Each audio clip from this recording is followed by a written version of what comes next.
je voudrais donc qu'on puisse maintenant, ensemble, ouvrir la parole de Dieu et qu'on puisse prendre un petit moment pour partager cette parole, donc avec quelques versets de l'Écriture, bien sûr. Et j'avais vraiment à cœur de vous parler d'un sujet qui, à mon avis, est complètement essentiel pour la réussite de notre vie chrétienne. Donc, c'est un texte qui se retrouve dans la plupart des évangiles, que j'ai choisi de lire, moi, dans Luc, aujourd'hui, au chapitre 9, au verset 23. Jésus dit à tous ceux qui étaient autour de lui, qui l'entouraient, qui le suivaient, beaucoup avaient été guéris, bénis, ils étaient très heureux de pouvoir écouter ce que Jésus avait à dire, et il leur dit, donc, si quelqu'un veut venir après moi, qu'il renonce à lui-même, qu'il se charge chaque jour de sa croix et qu'il me suive. Et quiconque ne porte pas sa croix et ne me suit pas ne peut être mon disciple. Amen. Donc je vais partager avec vous 4 éléments, c'est le plus rapidement possible. Le premier, c'est la nécessité pour la réussite de notre vie chrétienne de vaincre notre vieille nature humaine. Comme disait Calvin, c'est Calvin ou c'est Luther? Non, c'est Luther. C'est Luther qui disait « J'essaye de noyer le vieil homme, mais le bougre, il sait drôlement bien nager. » La nouvelle naissance, on va parler de la nouvelle naissance, bien sûr, parce qu'il y a une clé qui est bien sûr essentielle, sachant que la vie chrétienne nouvelle que le Seigneur a plantée en nous n'est pas une amélioration de notre ancienne vie. Et pour entrer dans cette nécessité de vaincre notre nature humaine, nous allons voir qu'il y a bien sûr plusieurs éléments. Nous allons le voir avec le modèle de Jésus lui-même, parce qu'il n'exige jamais d'aucun d'entre nous quelque chose qu'il n'ait pas fait lui-même. Donc il est passé devant pour tout. Donc l'obéissance à la parole et puis la soumission volontaire au Père par les commandements que nous passe le Saint-Esprit. Alors, la nécessité de vaincre la nature humaine. Les œuvres de la chair, Galates 5, 19 à 21. Alors, dans les œuvres de la chair, il y a une liste qui se coupe en 2 parties. Vous avez les œuvres de la chair qui concernent les païens, c'est-à-dire ceux qui sont pas repentis et qui n'ont pas donné leur vie à Jésus. Et donc, il y a un certain nombre de choses. Et puis, vous avez les œuvres de la chair qui concernent les chrétiens, ceux qui ont du mal ou n'arrivent pas, ou les choses en nous, de notre chair, qui n'arrivent pas bien à mourir. Alors, vous allez reconnaître, et les unes ou les autres, sachant que aussi celles qui nous concernent, nous, parce qu'on est concernés par les œuvres de la chair, concernent aussi les païens, évidemment, mais au sens humain de celui qui ne connaît pas la sainteté de Dieu et l'amour de Dieu, les œuvres de la chair sont l'inconduite, l'impureté, la débauche, l'idolâtrie et la magie. Au verset 21, l'envie, l'ivrognerie, les orgies et les choses semblables.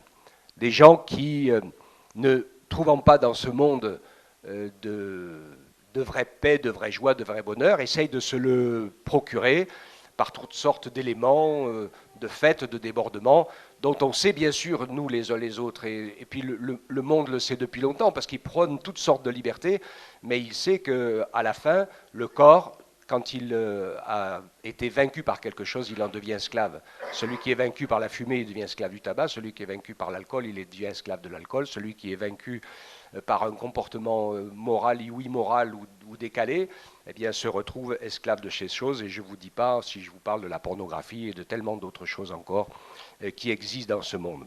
Et puis, ensuite, il y a une toute autre partie qui concerne le caractère, qui est l'hostilité, la discorde, la jalousie, la fureur, les rivalités, les divisions et les partis pris. L'envie aussi, pourquoi pas. Donc ça, c'est des choses qui sont dans notre nature et qui sont des œuvres de la chair. Et la parole de Dieu est sévère à ce sujet-là parce que Paul, il dit « Je vous préviens, parce que je l'ai déjà fait, que ceux qui se livrent à de telles pratiques n'hériteront pas du royaume de Dieu. » Donc il faut qu'on puisse être conscient qu'il y a une clé fondamentale à apprendre dans notre vie chrétienne qui est une relation d'amour et de soumission à Dieu, au Saint-Esprit, pour pouvoir entrer dans son ciel, dans lequel c'est Dieu qui règne. C'est lui qui va décider. C'est lui qui est le grand patron. Et il faut qu'on l'ait compris, et qu'on l'ait compris, bien sûr, avec amour, comme la relation qui unit le Père, le Fils et l'Esprit. Alors ce que je veux dire ici dans cette liste, c'est qu'il n'y a pas de degré de gravité dans les œuvres de la chair ou dans les fruits de notre vieille nature. Ça, c'est comme l'histoire des 10 commandements. Vous le savez, les 10 commandements sont comme les maillons d'une chaîne qui relient notre vie au ciel. Et si vous avez 10 maillons qui relient par une chaîne votre vie au ciel, combien faut-il casser de maillons pour vous retrouver écrasé par terre? Un seul. Il n'y a pas de péché plus grave, moins grave, etc., etc. C'est notre nature humaine. Notre nature humaine ne s'améliore pas en nous convertissant. Je me rappelle quelqu'un qui me disait « Je vais faire tout ce que je peux pour m'améliorer. » Je dis « Abandonne, laisse tomber, ça ne sert à rien. Tu ne vas pas y arriver. » Ok. Et donc, il faut qu'on puisse savoir de manière essentielle que la nature humaine ne s'améliore pas, elle doit mourir. On va parler de nouvelle naissance tout à l'heure. Il y a quelque chose que Dieu va déposer en nous par son esprit qui est nouveau et qui doit vivre en se nourrissant de notre vieille nature qui meurt. C'est comme ça que ça fonctionne. Donc, pas de degré dans la gravité du fruit de notre vieille nature. Dieu disait à Samuel, la désobéissance est aussi coupable que la divination et la résistance est aussi coupable que l'idolâtrie ou les idoles. Et donc Saül a fini par se faire rejeter à cause de ça, puisqu'il n'a pas obéi à la parole de Dieu. Il y a une partie de ces œuvres de la chair donc, qui sont dangereuses et dans lesquelles il faut qu'on fasse attention de ne pas tomber, parce que c'est notre nature humaine qui est liée à ces choses. Et donc l'hostilité, la discorde, la jalousie, la fureur, les rivalités, les divisions, c'est des choses qu'on voit partout, ça. Et donc notre vieille nature doit mourir. Jésus disait dans l'évangile de Jean, « Tout sarment qui est en moi et qui ne porte pas de fruit, il le retranche. Et tout sarment qui porte du fruit, il l'émonde, afin qu'il en porte encore plus. » Donc la vie chrétienne n'est pas une chose facile, parce que le Seigneur va nous parler, va s'occuper de nous pour nous faire grandir, parce que c'est essentiel, pour que, comme le lisait Yann ce matin dans le texte, nous puissions devenir ses amis. Jésus va nous entraîner vers quelque chose qui est la part de nous, les chrétiens, que nous devons rechercher, qui s'appelle le fruit de l'esprit. Je pense, ou j'espère, ou je suppose que vous avez lu dans Galates 5, 22, ce fruit de l'esprit, qui est l'amour, et qui se subdivise en un certain nombre de choses qui vont changer l'orientation de notre existence. L'amour de se sentir aimé par Dieu va nous donner de la joie. Alléluia. Bon. C'est essentiel que personne ne ravisse votre joie. Et parfois, le diable, il nous la vole, notre joie. Bien facilement. Et comment peut-il nous la voler ? Eh bien, en nous montrant nos problèmes ou les choses que nous avons en face de nous plus gros qu'ils ne sont en réalité. Il n'y a pas de plus grande joie que d'être réconcilié avec Dieu, d'avoir notre nom écrit dans le livre de vie et nos péchés pardonnés. Paul le disait que rien ne peut être comparé à la profondeur, largeur, grandeur de l'amour de Dieu, aucune épreuve, aucune difficulté, quelle qu'elle soit, même si le Seigneur pensait que c'était mieux pour nous maintenant de rentrer à la maison, eh bien, il sait pourquoi et il a raison. On ne sait pas pourquoi. Dieu a permis que Étienne meure sous les pierres et que Pierre soit libéré de prison par un ange de manière miraculeuse en ouvrant les portes, en le libérant de ses liens, de ses chaînes. Dieu est souverain, mais nous allons voir ensemble que dans le renoncement à soi-même et dans la croix à se charger et à porter, il y a un apprentissage incontournable qui fait partie du fruit de l'esprit, c'est la confiance. Qui se traduit aussi par foi. Dans cette liste, je vous ai juste parlé de de la joie. La joie, elle est construite sur le fait qu'on a fait la paix avec Dieu. Jésus dit, je vous donne ma paix, je ne vous donne pas la paix comme le monde la donne. Nous, on a l'habitude que notre paix dépende des circonstances. Si les circonstances vont bien, on est en paix. Si les circonstances ne vont pas bien, on n'est plus en paix. Mais le Seigneur veut que notre paix dépende de notre communion avec Jésus. D'accord ? Et il nous parle de cela. Évidemment, ça va nous donner, de permettre au Saint-Esprit de faire naître en nous la patience. Alors, parfois, j'ai un petit peu de sourire parce que je me rappelle quelqu'un que je regarde et qui dit « Je prie pour que le Seigneur me donne de la patience ». Et c'est très très compliqué. Bah, évidemment, puisque pour exaucer ta prière, le Seigneur te donne des circonstances difficiles dans lesquelles il faut que tu exerces la patience. Où tu vas capituler avec ta patience humaine parce que tu n'y arrives pas, et puis tu vas demander la patience du Saint-Esprit pour que tu y arrives. Alléluia. Hein ? Vous voyez comment ça peut fonctionner. Des fois, on est exaucé dans nos prières, mais ce n'est pas dans le sens de ce qu'on voudrait. Mais le résultat est essentiel, parce que quand on permet au Saint-Esprit de construire les choses en nous, elles sont acquises pour toujours. Alléluia. La bonté, c'est vouloir du bien aux autres, comme la bienveillance. Hein. Mais la bonté, c'est un état de cœur. La bienveillance, c'est une action.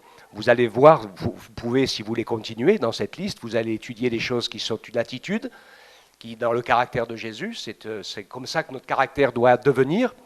Et puis des choses qui sont des actions, c'est-à-dire des choses que nous allons nous mettre à faire, à bénir les autres, etc., à penser aux autres, à aimer l'autre, au moins, mais voir pour nous régler comme il faut, plus que soi-même. Parce que c'est comme ça que ça va nous arranger. D'accord. Donc, quand on est dans ce chemin-là, donc la bonté, c'est un caractère. Les bonnaires ou bons, c'est ceux qui hériteront la terre, nous disait Jésus. Hein. Et la bienveillance, c'est de penser et de veiller au bien de ceux qui sont autour de nous. De faire des choses en pensant à eux et pas qu'en pensant à soi. Et c'est là où est le mot foi ou fidélité, suivant les traductions. La fidélité qui est la foi ou la confiance dans le Seigneur, quelles que soient les circonstances qu'on traverse. Et quand Dieu nous bénit, nous guérit, nous exauce et fait toutes sortes de belles choses pour nous, on est en pleine confiance et en pleine fidélité. Mais la fidélité, en fait, elle va s'éprouver dans les moments où on se sent comme seul, abandonné, le ciel fermé, etc. Et c'est là que le Seigneur nous invite, là encore, à permettre à son esprit de faire vivre en nous la confiance qui est dans le caractère de Jésus. Et le summum de cette confiance dans le caractère de Jésus, c'est Père, que cette coupe s'éloigne de moi, mais non pas ce que je veux, mais ce que tu veux. Hein? Et Jésus savait tout, bien sûr, mais ça n'empêche pas que ce qu'il allait traverser, la croix, la mort pour nos péchés, être le regard du Père qui se détourne de lui, ça a été quelque chose de terrible qui l'a fait mourir très très vite. Et c'était un chemin de passage horrible, le pire qui soit pour quiconque, parce que nous avons parfois souffert pour nos péchés. Il nous arrive, surtout nous chrétiens, parfois de souffrir pour les péchés des autres. Mais Jésus, lui, il a souffert pour nos péchés, mais pour aucun des siens, puisqu'il n'en a jamais fait aucun. Mais il a été fait péché à notre place. Et donc c'était un chemin affreux, horrible à traverser. Et il l'a traversé par amour pour nous. Donc voilà pour la fidélité. La douceur. L'apôtre Paul donnait ce conseil dans sa parole, il disait que votre douceur soit connue de tous les hommes. Notre amour et notre douceur. Le monde verra que vous êtes mes disciples parce que vous vous aimez les uns les autres. Et il sera touché par la douceur. Parce que des théories philosophiques et religieuses, même les vraies, les bonnes, on les a, nous, les bonnes. Mais ce n'est pas elles qui touchent et qui convainquent. Parce que chacun a ses théories. Puis je sais que quand je parle du Seigneur, que les gens me posent des questions, c'est quoi la différence entre vous et d'autres religions, etc. Donc je leur donne quelle explication? Oh ben oui, c'est bien, vous croyez comme ça, moi je crois comme ça. On fait de la philo quand c'est ça. Hein. On se base sur des théories. Mais là où ça change tout, c'est quand on peut te dire, mais comment ça se fait que toi tu réagis comme ça? Que tu pètes pas les plombs? Hein, et que ton comportement, ta parole, tes attitudes n'est pas la même que les autres, c'est ça qui fait toute la différence. Parce que aimer son prochain, c'est quelque chose qui est impossible sans l'aide de Dieu. Pardonner les pires des péchés qu'on ait pu faire contre nous, c'est quelque chose qui est impossible sans le miracle de Dieu. Aimer ses ennemis, c'est impossible sans la puissance et la grâce de Dieu. Et encore moins d'aimer ses frères et sœurs. Donc que Dieu nous encourage à pouvoir avancer. Donc la loi n'est pas contre ces choses, mais ceux qui sont en Jésus-Christ ont crucifié la chair avec ses passions et ses désirs. Si nous vivons par l'Esprit, marchons aussi par l'Esprit. Donc permettons au Saint-Esprit de construire en nous soumettant volontairement à son amour. Et je prends donc l'exemple que Jésus nous a montré, que je prends à plusieurs reprises, vous le connaissez tous, c'est le moment juste après son baptême, et c'est le chemin normal pour tout chrétien. Après son baptême, Satan est venu attaquer Jésus. Vous êtes d'accord avec ça? Il y a un bémol. Hein. Il y a un bémol, c'est que c'est l'esprit qui l'a conduit dans le désert. C'est pas Satan qui est venu le chercher. Ok? Et donc, à partir du moment où on s'est engagé pour le Seigneur Jésus, l'Esprit nous conduit dans ce chemin nouveau qui s'appelle la mort à soi-même, où Jésus dit, si quelqu'un veut venir après moi, et c'est là qu'on va construire ensemble ce matin, toute la différence entre être un croyant et un disciple de Jésus, ce qui n'est pas du tout la même chose. Il y a beaucoup de gens qui se rassurent et se réfugient et se cachent derrière leur croyance et disent « mais moi, je crois en Dieu ». Alors il y a une réponse de la Bible qui est terrible, c'est un coup de poignard que je vais vous mettre, mais c'est écrit dans la parole. Jésus répond, il dit « le diable aussi ». Plus que vous encore, il croit en Dieu. Mais lui, il tremble, parce qu'il sait que la partie est perdue en ce qui le concerne. Et donc il essaye de détruire l'œuvre de Dieu. Quand la Bible dit « croire en Dieu », elle ne parle pas de croire en Dieu. Je vais vous dire quelque chose.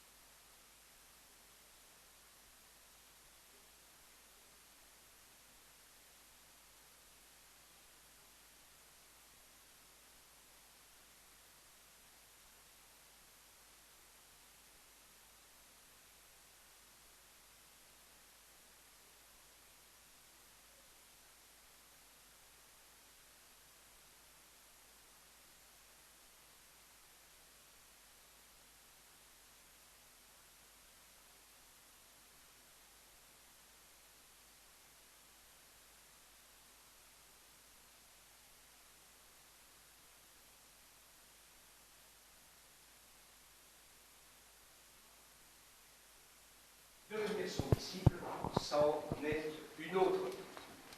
Alors il nous dit qu'il renonce à lui-même. Et donc on vient ici à la mort du vieil homme. Renoncer à soi-même, c'est quoi? C'est choisir Jésus comme son modèle parfait. Vous savez que c'était ça que faisaient les premiers chrétiens.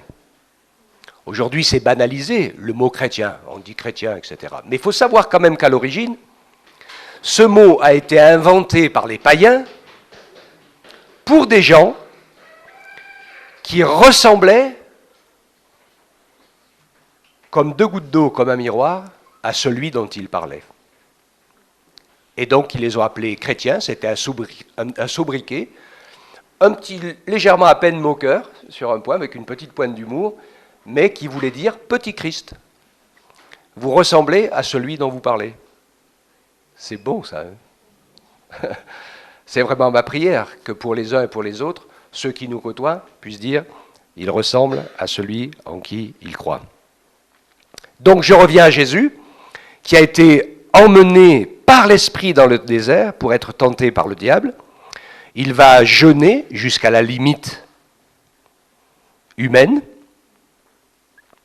Et à ce moment-là, quand il est affaibli physiquement, il est affaibli à tout niveau, puisqu'il est dans un corps, donc il se retrouve très très affaibli. À ce moment-là, bien sûr, l'adversaire attaque. Il attaque toujours très fort quand on est affaibli. Que ce soit dans la santé, dans le moral, dans notre marche avec Dieu. C'est quand il est comme un lion rugissant, et il va attaquer celui qu'il sent en danger ou en difficulté. Et donc je ne vais pas rentrer dans les détails de ce qui se passe dans cette tentation, mais je voudrais vous faire remarquer que Jésus était presque mort de faim, qu'il était à la limite physique et humaine de lui-même. Il ne réclame en rien aucun de ses droits.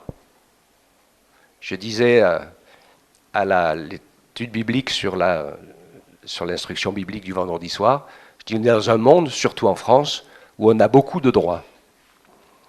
Mais la vie de Dieu, la Bible et sa présence nous rappellent un élément, c'est que nous n'avons aucun droit. Parce que nous sommes pécheurs et nous avons perdu la partie. Et nous avons quitté le camp saint de Dieu. Et tout ce qui nous arrive est la conséquence de ce choix, parce qu'on s'est cru plus fort que Dieu, mais que c'est le diable qui est le plus fort que les hommes, et le monde, il est ce que les hommes et le diable en ont fait. C'est ça la réalité. Et pour compenser cette réalité, il y a une seule clé. Tout est grâce. Nous n'avons aucun droit, mais Dieu nous a fait grâce. Aux hommes, c'est impossible d'être sauvés. Impossible. Mais à Dieu, tout est possible. Parce que Jésus nous a fait grâce. Et si tu es en bonne santé, Dieu te fait grâce. Si des fois on passe par des moments difficiles, eh bien Dieu va pouvoir nous faire grâce, il va le vouloir. Job, il a traversé un chemin très compliqué pendant un certain nombre de temps, d'années, et ça l'a amené dans une conversion incroyable, une rencontre avec Dieu comme il ne l'avait jamais fait. Donc ce que Dieu veut, c'est qu'on le connaisse, lui le seul vrai Dieu, et celui qu'il a envoyé, Jésus-Christ, son Fils. Et il sait qu'on va apprendre l'obéissance au travers de la souffrance. Jésus a donc renoncé complètement à lui-même, et il a répondu, parce que l'adversaire l'a tenté par la parole, il la connaît la Bible, ne vous inquiétez pas. Parfois mieux que nous. C'est pour ça que je dis à ceux qui font l'étude, j'ai dit lisez-la la parole, étudiez-la, apprenez à la saisir dans le bon sens et à comprendre ce que le Seigneur veut nous enseigner pour que nous puissions nous nourrir de cette parole. Parce que les tentations étaient terribles. Il est écrit, mais Jésus n'a pas répondu à cela, ni à la tentation, ni à soi-même. Il a vraiment renoncé complètement à lui-même. Et après le désert, vous relirez le texte, et surtout dans Luc, vous verrez que c'est très, très, très intéressant ce qui est dit de Jésus. Il est dit qu'il a été conduit par le Saint-Esprit. Le Saint-Esprit est descendu sur lui comme une colombe, et que conduit par le Saint-Esprit, il a été conduit dans le désert. Et quand il sort du désert, après cette épreuve qu'il a triomphé, où les anges l'ont nourri, fortifié, faites attention, si vous jeûnez longtemps, ne faites pas un repas royal après, parce que vous risquez d'en mourir. Moi, j'ai connu quelqu'un qui est passé à 2 doigts de la mort avec ça. Il avait jeûné des jours, puis il a dit, ça y est, j'ai fini mon jeûne. Et puis il dit, chérie, prépare-moi un bon repas. Il s'est fait éclater la bile, etc., etc. Si vous n'avez pas mangé pendant plusieurs jours, reprenez des tasses d'eau chaude, avec un peu d'herbe dedans. Et allez-y doucement pour remettre la machine en route. Donc Jésus a passé par ce chemin-là. Et quand Jésus sort du désert, il y a une nuance incroyable de taille. Jésus revêtu de la puissance du Saint-Esprit. Après le désert, ce n'est pas la même chose qu'avant le désert. Avant le désert, il est rempli du Saint-Esprit. Après le désert, il est revêtu de la puissance du Saint-Esprit. Amen. Donc devenir disciple de Jésus, le choisir comme son modèle, renoncer à soi-même, c'est de pouvoir le choisir comme modèle et qu'il se charge chaque jour de sa croix. C'est quoi? Accepter de signer la feuille blanche. Parce que quand on devient disciple de Jésus, il vous présente un contrat avec une feuille blanche où il a signé par son sang d'un côté, puis il dit tu signes de l'autre côté, et après moi je vais écrire. C'est la foi ça. Hein, après il va écrire.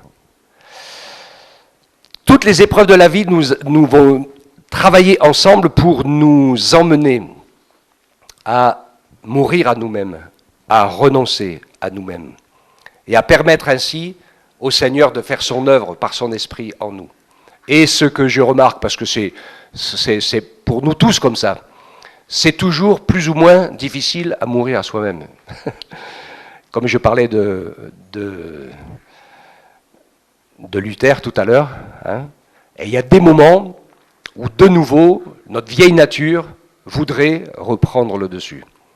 C'est un combat sur lequel il faut veiller et tenir de manière importante pour pouvoir entrer dans une obéissance qui porte du fruit.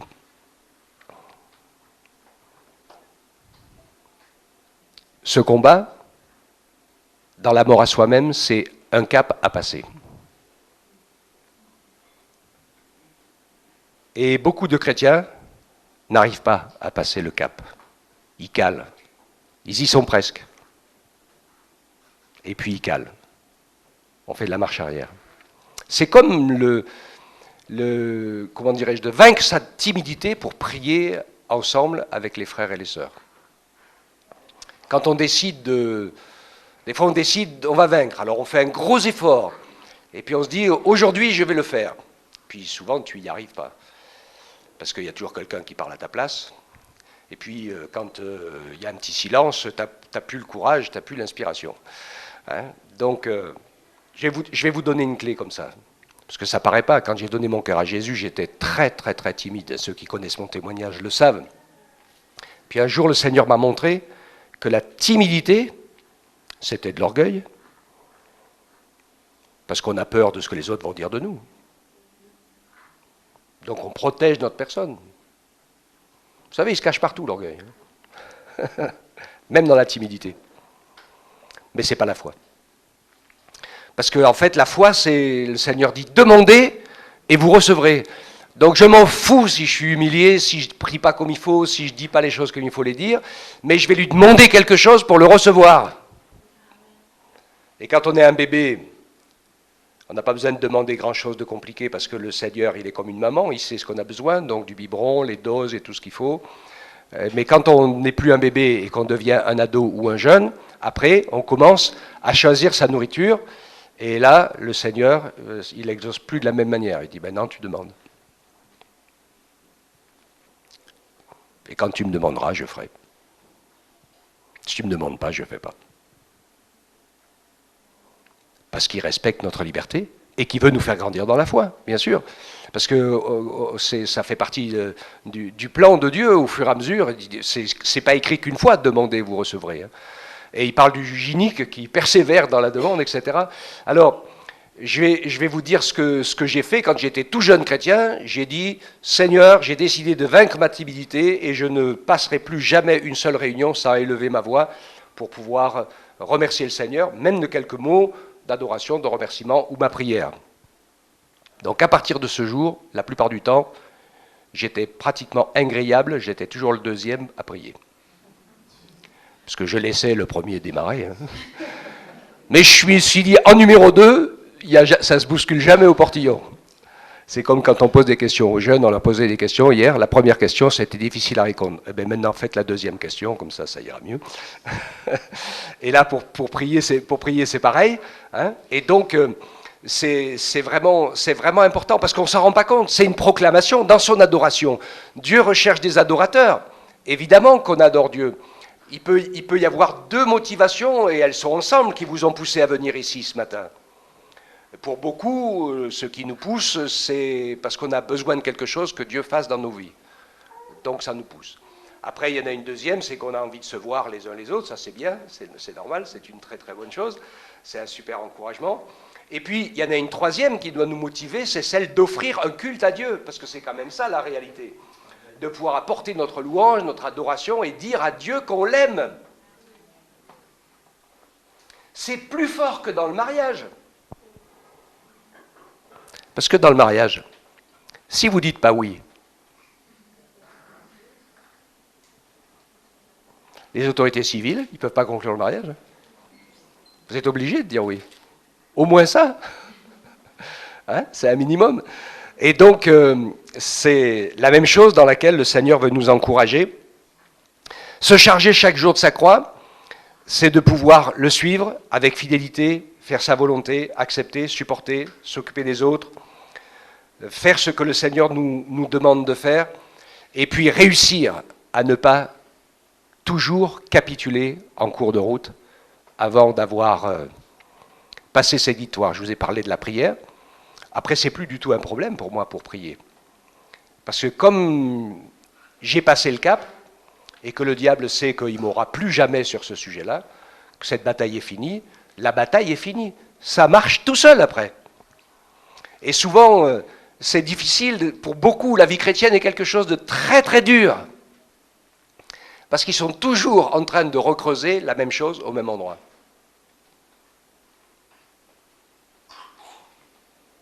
Ma prière, c'est vraiment que Dieu vous donne assez de force, de courage pour passer le cap minimum du renoncement et de la mort à soi-même. Et après, il y a beaucoup de choses qui vont tout seuls. Parce que quand on se défend ou autre, c'est qu'on a toujours peur on a encore toujours peur de perdre un petit peu quelque chose de sa vie. Mais quand on est mort, disait l'apôtre Paul, on n'a plus peur de perdre, on a déjà tout perdu. Ok ? Et la démonstration la plus flagrante, c'est l'esprit de maternité qu'il y a dans une maman. Une maman, pour son enfant, elle ne s'occupe pas de savoir si elle a le temps, pas le temps, si elle a envie. Oh ben, je vais nourrir mon bébé aujourd'hui si j'ai envie. Mais aujourd'hui, je n'ai pas très envie, donc je ne vais pas le nourrir. On ne se pose même pas la question. Tu es fatigué, tu ne te poses pas la question. Tu aimerais passer plus de temps au lit pour dormir, mais tu ne te poses pas la question parce que tu as 2, 3 enfants, un bébé à la maison, et donc tu fais ce que tu as à faire. C'est normal, parce que c'est la motivation de l'amour et de la vie. Et avec Dieu, c'est la même chose. Celui qui veut sauver sa vie, il la perdra. Et tant qu'on a quelque chose à sauver, la bataille n'est pas gagnée. Donc comment il faut faire ? Attention de pouvoir ainsi, comme je l'ai dit, donc signer la feuille blanche et faire confiance au Seigneur.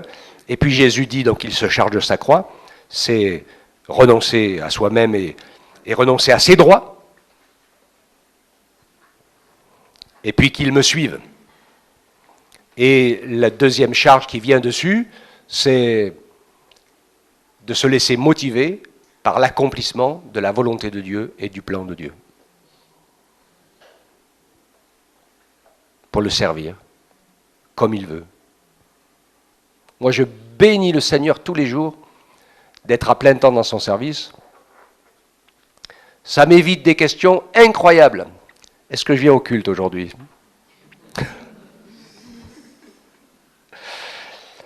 Bon, est-ce que je prêche ou est-ce que je prêche pas ? Hein ? Le problème, il est résolu, de toute façon, même parfois moitié mort. Il n'y avait personne d'autre. Alors, on fait ce que l'on a à faire. Sais-tu que Dieu a préparé des œuvres d'avance pour que tu les pratiques ? Et il y a certaines des choses que Dieu avait préparées qui sont passées maintenant, alors elles ne reviendront plus jamais. C'est perdu. Mais il y en a encore d'autres, heureusement. Tant que Dieu nous prête vie, il y en a encore d'autres.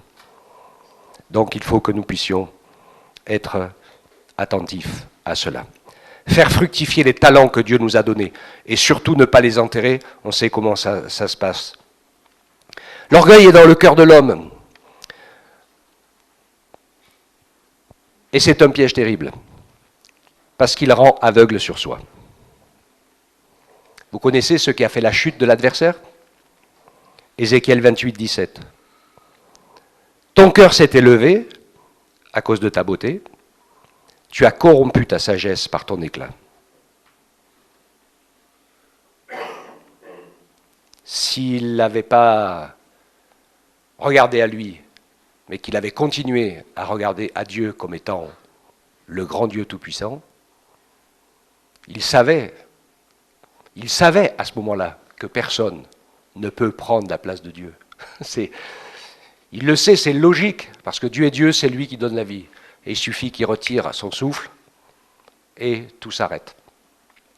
Seulement il a regardé à lui et il s'est dit finalement c'est moi le responsable, parce que c'était sa place. C'était le plus grand dans le ciel, le responsable de la louange et de l'adoration et qui portait tout vers Dieu. Il dit je suis quand même un mec bien. Hein. Et à partir de ce moment-là, il y a une petite partie de sa vue et de son intelligence qui s'obscurcit. Et ça a monté, ça a monté, ça a monté. Et ce qui fait que nous, on est des pécheurs, tous, on est tous des pécheurs, et ça se détermine très très facilement. C'est impressionnant, Jésus en a parlé avec la paille et la poutre.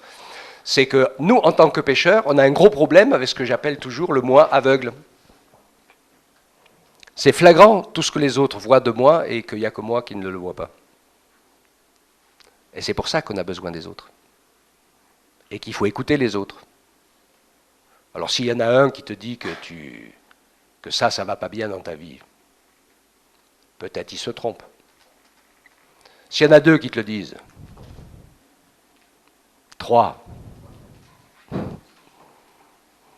si la majorité du peuple le pense, vous connaissez l'histoire du mec à la radio, hein, qui roule en voiture sur l'autoroute, à fond, il écoute un message qui crie « Attention, il y a un fou sur l'autoroute qui roule en contresens ». Il crie à lui-même, il dit « Il n'y a pas qu'un fou, ils sont tous fous, ils roulent tous à contresens ». C'était juste lui. Le Seigneur veut donc nous encourager à vaincre dans ce renoncement, pour que les batailles ne soient pas longues. Il y a des gens, ils mettent toute une vie, ils sont toujours au même point et toujours à la même bataille, sans avancer d'un pouce. Et donc il faut basculer du côté de l'obéissance et de mourir enfin à soi-même, et puis de faire ce que Dieu nous demande de faire. Tant de joie. Le soleil ressort, parce que la guerre est finie. Alors je sais qu'il y a toutes sortes de choses, il y en a qui pensent qu'on prend du pouvoir parce qu'on a des choses à prouver, des choses à prouver. Ça fait 44 ans, ma femme, qu'on sert le Seigneur. Il y a longtemps qu'on n'a plus rien à prouver. Mais ce qui est important, c'est que l'œuvre de Dieu soit faite conformément à ce que l'on a reçu et compris pour la faire. Donc, comment faire pour vaincre notre vieille nature? Alors, il y a plusieurs éléments. Quelqu'un le disait un jour, il y a un chien gentil et un chien méchant dans ma vie. Ça dépend auquel tu donnes à manger. Le plus fort, c'est celui que tu nourris le mieux. Cultiver les plantes dans notre jardin, les bonnes ou les mauvaises. Dieu veut nous aider à cultiver la parole, le service, la prière. Les yeux ouverts sur les besoins des autres. Arroser son jardin, le jardin de son cœur, avec l'amour de Dieu, avec l'amour fraternel, avec l'amour des perdus. Il doit y avoir 3 motivations dans notre vie. L'amour de Dieu, l'amour fraternel et l'amour des perdus. Qui doit passer avant notre amour propre. Parce que lui, il va toujours nous créer des histoires. Et Dieu veut nous encourager à pouvoir le servir. Parfois dans des choses simples. Et il faut qu'on se laisse motiver et encourager. Il y a plein de choses, plein de choses à faire dans l'œuvre de Dieu. Amen. Que le Seigneur nous aide à pouvoir ainsi le servir en toute simplicité, en lui faisant confiance et en renonçant à nos droits, en lui confiant tout simplement notre cœur, et puis le dire, Seigneur, montre-moi ce que tu veux que je fasse, et puis je le ferai. pour bénir les autres. On disait aux jeunes et aux ados hier, tu dis que tu aimes Dieu, ok, tu aimes ton prochain, ok, prouve-le, parce que si c'est juste un sentiment dans ta tête, ça fait de mal à personne, mais ça ne fait pas de bien à personne non plus. Ça doit se traduire en actes et en actions. Amen. Que Dieu soit béni.